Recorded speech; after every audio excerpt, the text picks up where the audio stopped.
very sweet, but it's yummy. It's sweet. Cheers. Cheers.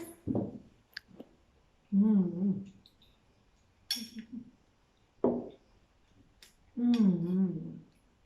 Hi everyone, so I'm Elsibe and my colleague here is Lindsey, and we're both teachers, but we are really intrigued by words. We also love cake. So right here we've got a delicious chocolate cake covered in vanilla icing, and it's been covered by us with lovely sweeties that we all enjoy. Believe me, we deserve this cake because we've just had a really interesting exercise. And if you keep watching, you can have that one. If you keep watching, you'll find out what it's about. We happen to both be teachers. I also am an editor, so I do a lot of text editing.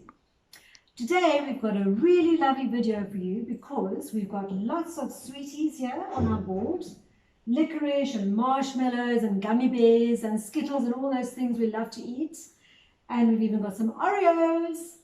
And right in front of us, we have a chocolate cake, which has been iced with vanilla icing. And we are going to do all kinds of yummy things today to teach you about linking words, also known as transition words. So what does cake and sweeties have to do with linking words and transition words? Firstly, what are linking words? On the board here, you can see we've got 11, 1, 2, 3, 4, 5, 6, 7, 8, 9, 10, and 11 linking word categories. So they've been categorized in little blocks according to the function that they perform when you have a debate. So linking words are those wonderful words that you might not notice, but that are essential, they are crucial for carrying your debate forward if you want to persuade someone about something. So whether you're having a dinner table conversation with a family member, or whether you have a debate on TED Talks, or whether you're writing a thesis for your master's degree, or maybe you want to become a doctor, then you definitely need these words because they help your discussion to flow. And they stick it all together. That's why we have all these lovely sweet things to show you, literally, a visual of how they make your debate stick together. So we're going to go into debate later on about, I'm going to be doing debating dogs, and Lindsey's going to be, I'm going to be debating cats. And she's going to be debating dogs. You see, we both actually like cats and dogs. So we're debating cats and dogs today as pets, along with our sweeties and our chocolate cake, because who doesn't like cake, who doesn't like sweets, and who doesn't like cats and dogs? And we're going to show you with an example how to stick your debate together with linking words.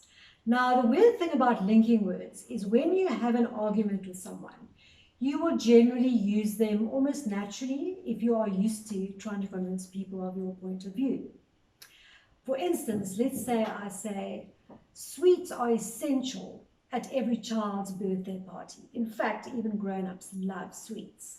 However, you've got to be careful to eat them in moderation. Right there, I've used a linking word, however, and however comes here under a contrast word because I'm giving the other side of the argument in my statement. However, you've got to eat them with moderation.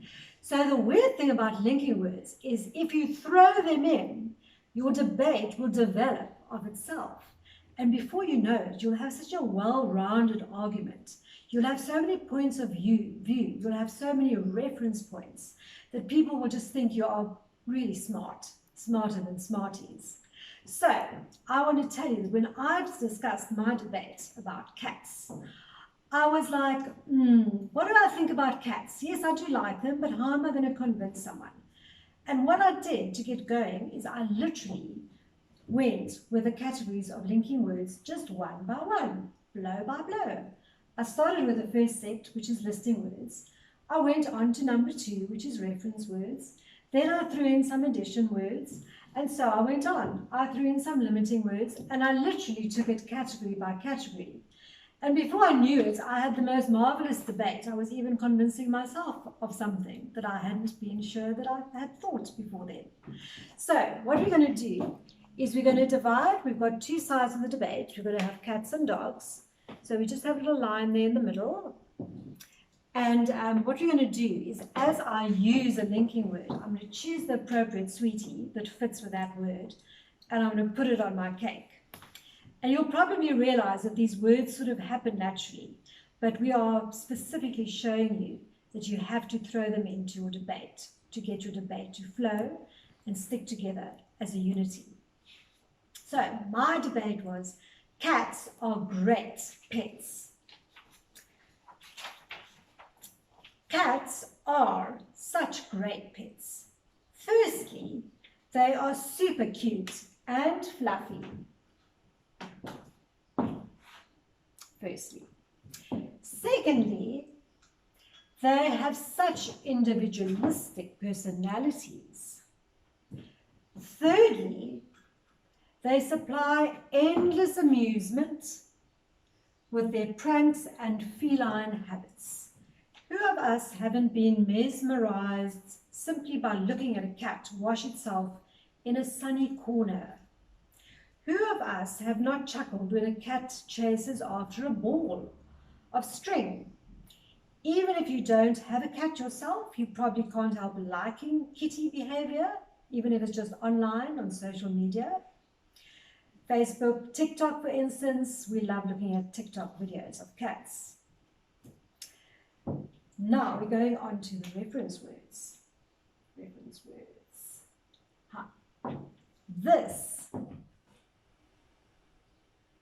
This cuteness of cats can probably be ascribed, firstly, to their playfulness, and secondly, their size. Cats are small enough to curl up on your lap. Thirdly, a cat's markings on its face and body are often so cute. Sometimes these markings are even funny. You've seen cats with 4 white paws like little fluffy socks, right? Or you can find a cat with a lovely moustache. How cute is that? I knew a cat like that. He's called Rembrandt, after Rembrandt van Rijn, with a glamorous moustache. That individualized personality of your cat means that your cat is prone to think that it's the only cat on the planet, which is a very quaint and amusing type of misguided behavior. Your cat can sometimes appear as regal and haughty, and it doesn't mind being a loner either. Both dogs and cats are often happy to rest for most of the day, yet cats like to roam the streets at night, out on the prowl, out on the hunt. Yes, you might have to become accustomed to your darling little kitty cat traversing highways and lolling about in other people's gardens in the hope of catching birds, lizards, mice, or simply some moon rays. So, addition word. So we've mentioned that cats enjoy being hunters. This is a touchy point because cat lovers usually love other creatures as well, like birds and lizards. Moreover,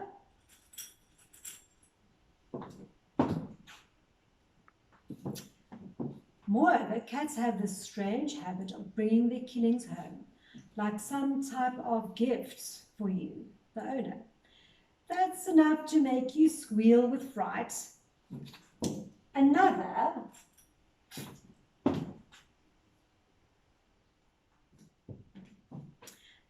and even more worrying thing about cats is that they only bring home a small amount of the prey that they actually catch.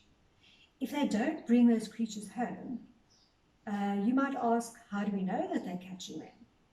Well, Colleen Seymour, Rob Simmons, and other colleagues at the University of Cape Town in South Africa, plus academics at the South African National Biodiversity Institute, made some rather dramatic findings when they installed what was called their kitty cam cameras all over Cape Town's suburbs in order to monitor the nocturnal behavior of these domestic cats. According to an article in the journal Global Ecology and Conservation, these household cats caught on camera had caught 5.56 more prey than what they actually took home to show off about. Furthermore,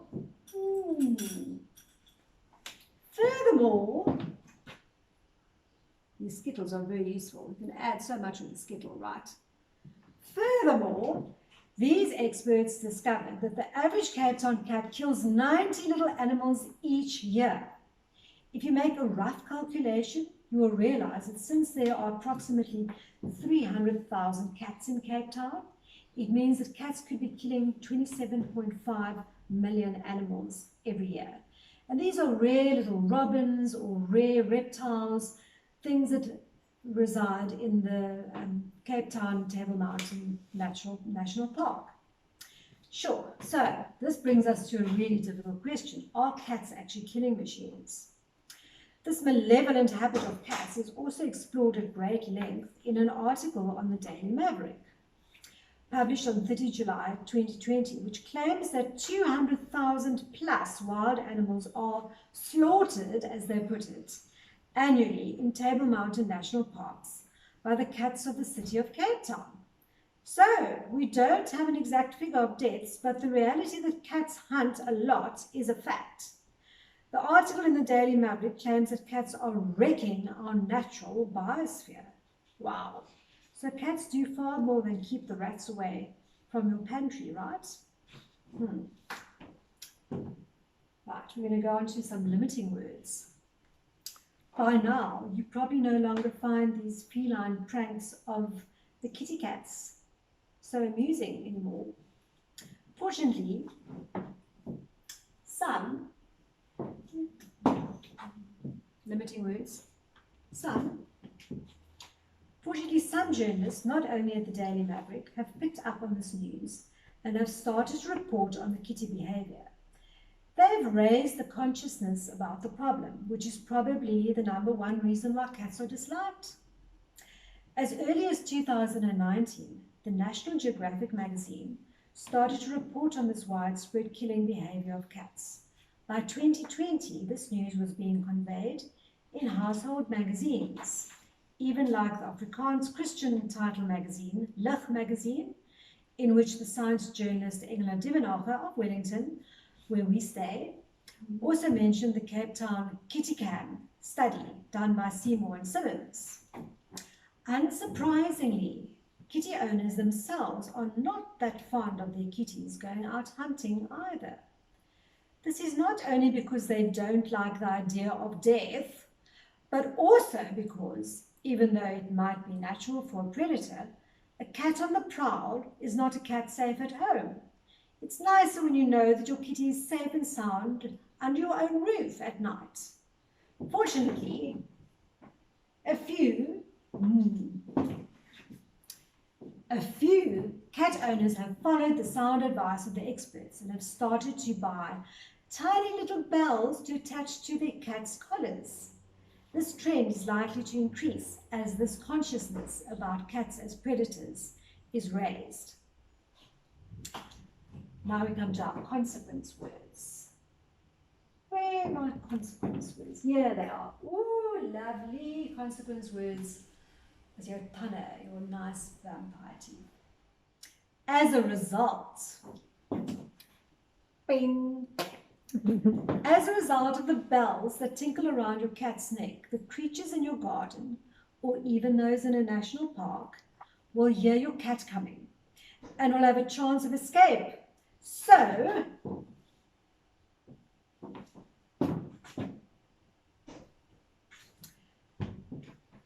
you can breathe a sigh of relief. There is a solution. Most cat lovers are sensitive souls and will consider, or they have already considered, getting their kitties these sweet little bells. Therefore, another consequence word. Therefore, as a result of this extreme report on cats, cat owner consciousness has come about.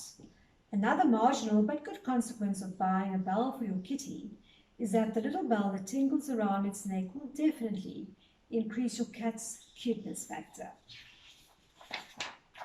Now going on to our contrast words in the debate. Let's get back to the playfulness of a cat.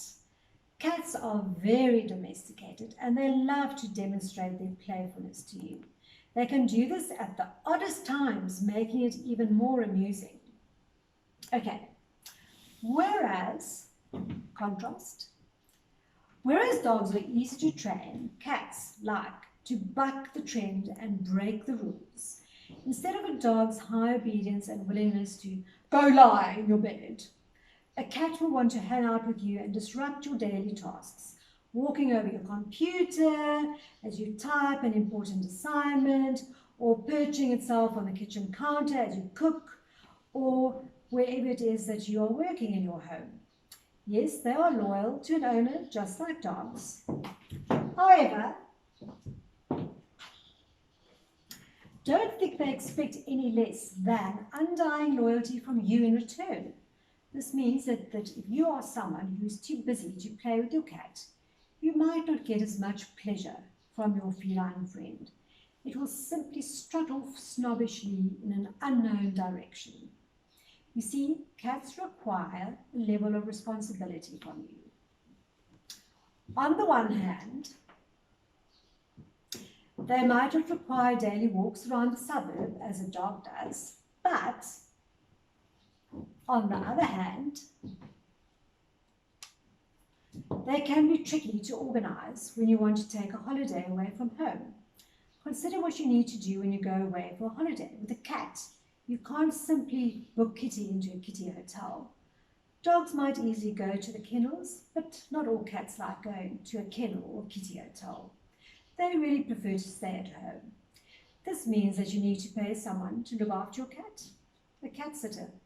Take note that it's best that you find someone who really likes cats, because a cat will promptly reject any cat sitter who registers as the enemy. And what will happen? Your cat will simply go roaming even further. This could endanger your cat's life, since too much roaming and malnutrition could cause your cat to contract an ailment like mange, or it could get into other life-threatening situations. So your cat sitter really needs to be a cat lover.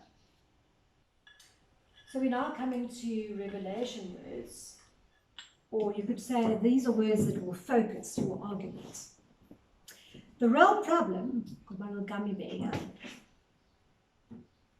The real problem might be that humans have not come to accept that cats are descendants of the great feline beasts, such as lions and tigers. How can we blame cats for their instincts? Purpose words. Purpose words, here they are, jelly beans.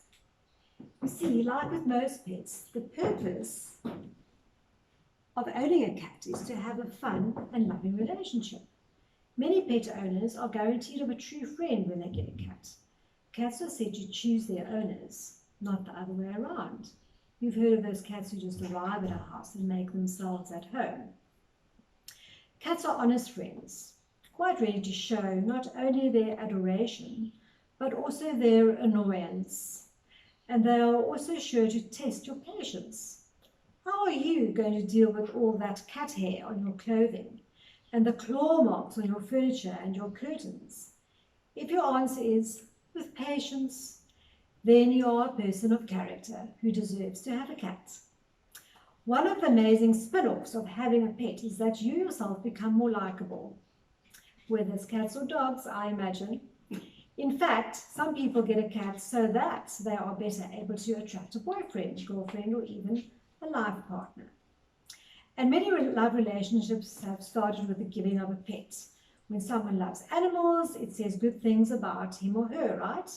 It means the person cares. In fact, owning any pet is good training in order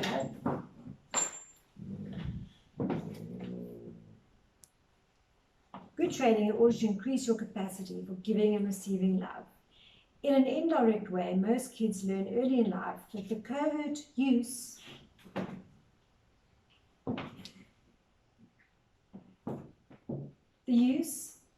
of loving a pet is to learn about love in general.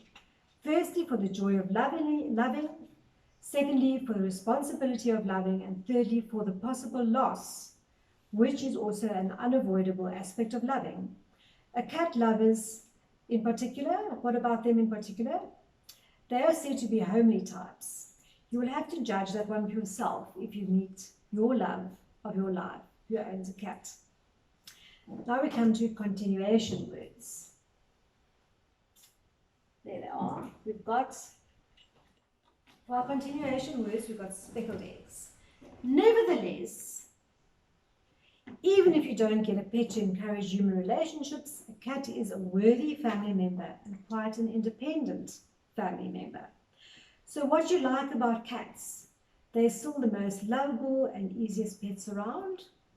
Cats will purr when you stroke them, meow with delight when you come home, and sleep soundly next to you at night, providing the most gentle, truly adorable tenderness.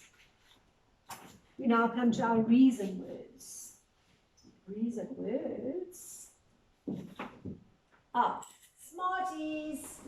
You've got the good reasons, you're the smartie.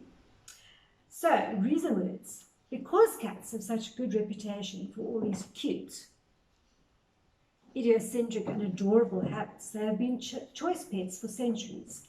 As a result of their wonderful companionship, they have been stars in many classic children's stories.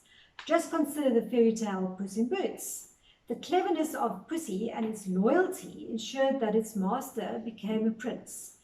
He literally went from being a pauper to a prince because of his cat. It's a wonderful rags to riches story. Yes. Since cats are such really clever and confident animals, we refer to them idiomatically to refer to smart and sassy people. For instance, a person might have 9 lives. In other words, they're very resilient. Or a person might always fall on his feet, as lucky as a cat. In Afrikaans, we have this really sweet expression, die katjie van die baan, and that is used if someone is like die hoofrinkinker, which means the chief reveler. So it's sort of like saying someone's the life of a party or social butterfly, but katjie van die baan just has a lot more swagger in it than any English idiom can convey. And there you have your cat. You need only look to literature to get many reasons for why you should get a cat.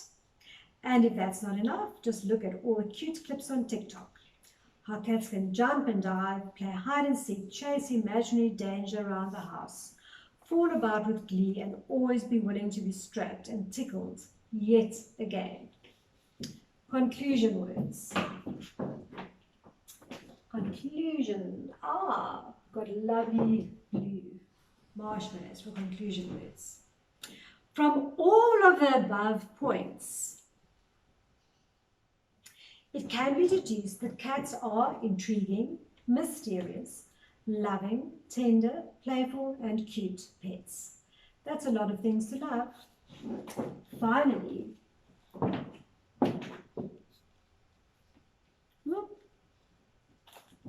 Finally, I must share my personal opinion. I have owned 12 cats during the course of my life to date, and whenever I think of the gentlest things in the world, I think of those cats that I've had in my life. They still traverse my dreams at night, beckoning me into their feline mysteries and deep, almost Zen understanding of life. However, that is something that I can't really describe in words. I'd recommend that you experience it for yourself by getting a cat. Surely it is time for you to get one. Oops. Surely I even added one more. Conclusion words. Thanks for listening to my debate about cats. Is there a question from the audience? Have you ever witnessed a cat interacting with its prey? And was it a good or a bad scene? Wow, okay, so to be honest, the cats that I've had, those 12 cats that I referred to, not once did they bring home a mouse or a lizard. It's not because I fed them well, it maybe just wasn't their style, or they didn't think of bringing me gifts, they did it in private. But I have a friend, I've recently heard a really interesting story. A friend of mine stays close to a mountain, and there are lots of waterfalls that come down this mountain because it's a rainy region. It's got all year rain. So there's lots of dams, there's a river near the house as well. and there are lots of water features where the frogs congregate. She's got lots of frogs near her house. She loves frogs. But there's something else that loves frogs, and that is the night adders that come down from the mountain. Night adders can be really poisonous, like puff adders. They can either sting you, they can either bite you in a way that the venom can cause some kind of trauma, or you could even die from the venom. The other thing is that, you see, this is where we need frogs, is when a fly comes into your kitchen. This is exactly when you're going to need a frog. But back to the snakes that like the frogs. So what happens is those night adders can also shock you with a bite. It can be so shocking that you can die from fright. But what this friend of mine says is that she's now, during the course of her time living at this mountain, acquired 4 cats. And when a night adder comes onto the property, the cats target it. But they target it in an unusual way. They just want to play. So they go lie next to the adder, and they rub up against it, and they touch it every now and then. And the adder, of course, doesn't like this. So the adder will sort of try and react and even try and bite them. But the cats are so fast that they jump away before the adder can do anything. So they take it really casually, really cool, calm, and collected. And she reminded me, when she told me this story, that cats, for their size in the cat family compared to lions and tigers, are the fastest hunters for their size. So you might actually, in some occasions, want your cat to be a bit of a hunter if you've got night adders visiting your property. So yeah, I'd say that it's probably a good scene in this case. Thanks for the question. Lindsey's now going to regale us with her debate about dogs. And I'm going to point to the categories as she goes through them. And like me, she's going to choose sweeties to decorate her cake. Alright, we will be starting with listing words. Over here. Dogs are great pets. Firstly, they are extremely loyal and intelligent. Secondly, there are different breeds that ensures versatility for dog lovers. And thirdly, they are very good companions, especially if you have a family, because breeds are compatible. Most breeds are compatible with children. Alright, now we are moving on to reference words. The traits of a dog are pretty simple. They are lovable, patient, and loyal. This can be ascribed to the fact that they love it when they get constant attention and affection, and they tend to stay loyal to their owners at all times. But different breeds have different traits. Those traits place them in a category, and if you read the book, The Life, History and Magic of a Dog by Ferdinand Mary, you would see that most breeds are categorized according to their traits and abilities. And we are moving on to addition words. Okay, addition words are. We are moving on with addition words. Furthermore, dogs are very versatile in size as well. For example, if you're looking for a dog to take care of your property, you should choose a hunting dog in the subcategory guard dogs. And if you want a dog as a pet, you should look at the options within that category. Regarding this decision, your decision should be based on what your needs are. We're moving over to limiting words.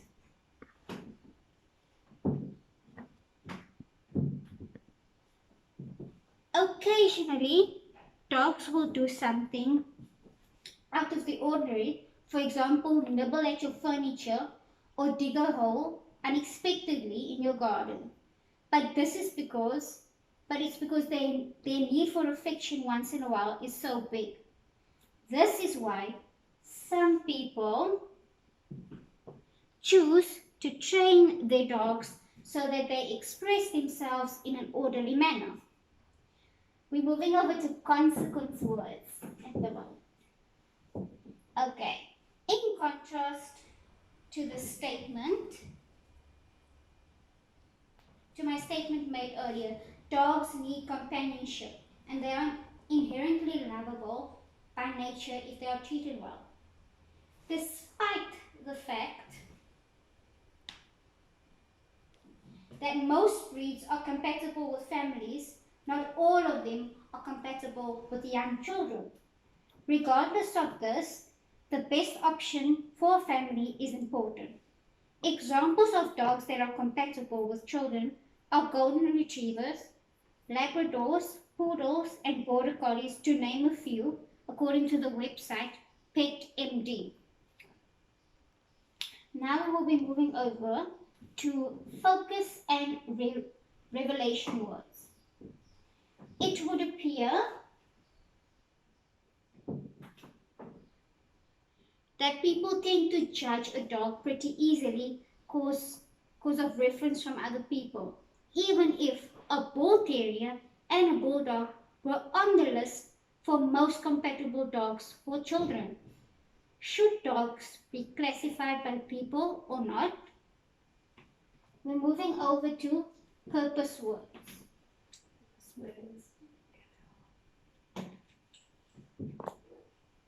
The purpose of owning a dog is all based on the right choice for you as an individual. If you need companionship, look for a dog that fits the pet profile. If you need a guard, do look for one that will work well in such circumstance. In order for you to be happy with a dog as a pet, you need to make the right choice. We're moving over to continuation words. Yeah, you are.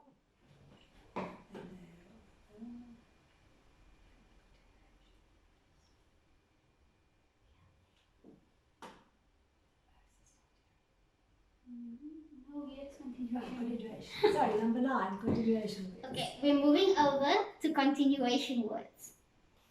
Nevertheless,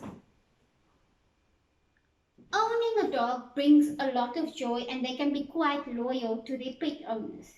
This is why dogs are still the most popular pet according to Lone Tree Veterinary Medical Center's website. Reason, we're moving over to reason words. Yeah, smarties.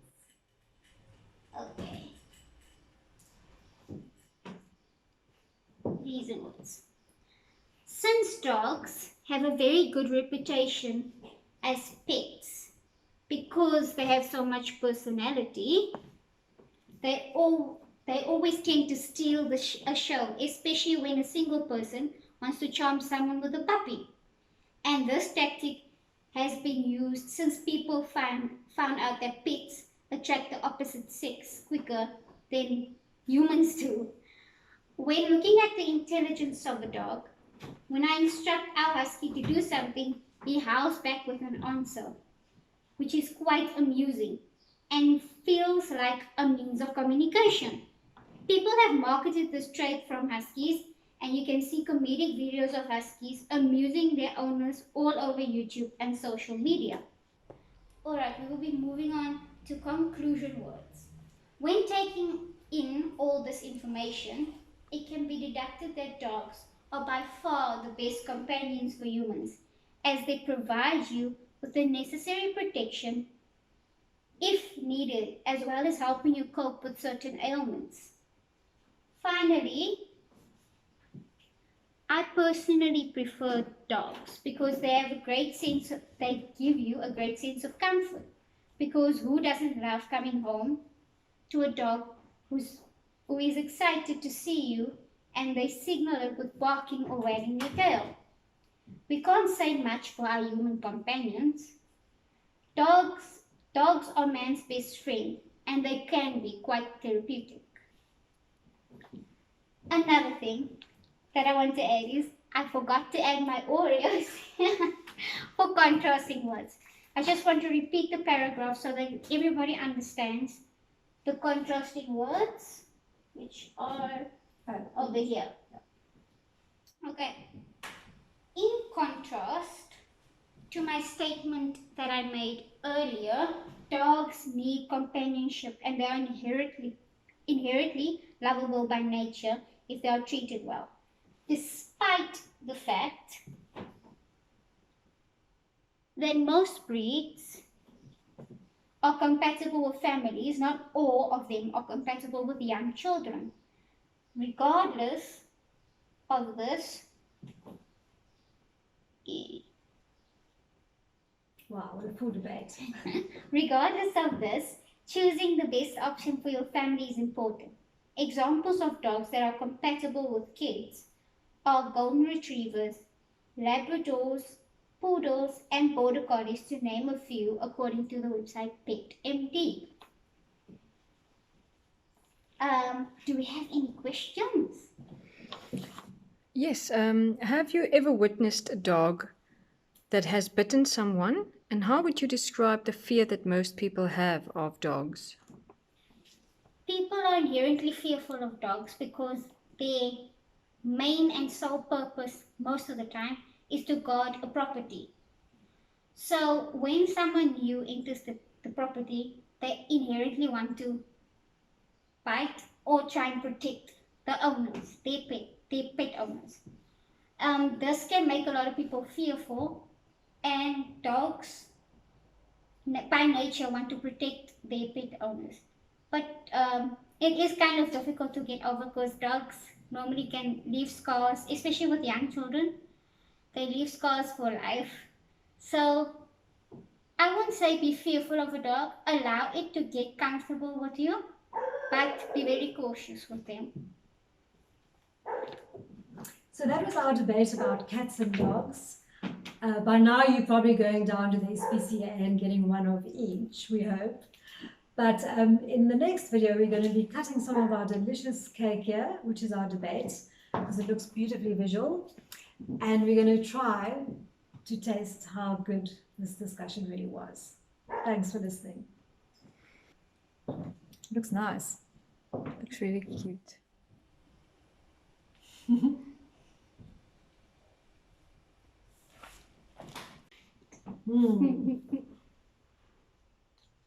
Yummy, it's all ours. Wow. This is such a fresh cake. I didn't bake it myself. I got one of our best bakers in our town to bake this for me, and she baked it this morning. Oh, it's just crumbling. It's so delicious. Whoa. It is fresh, eh? Very. The buyer. I did you too much.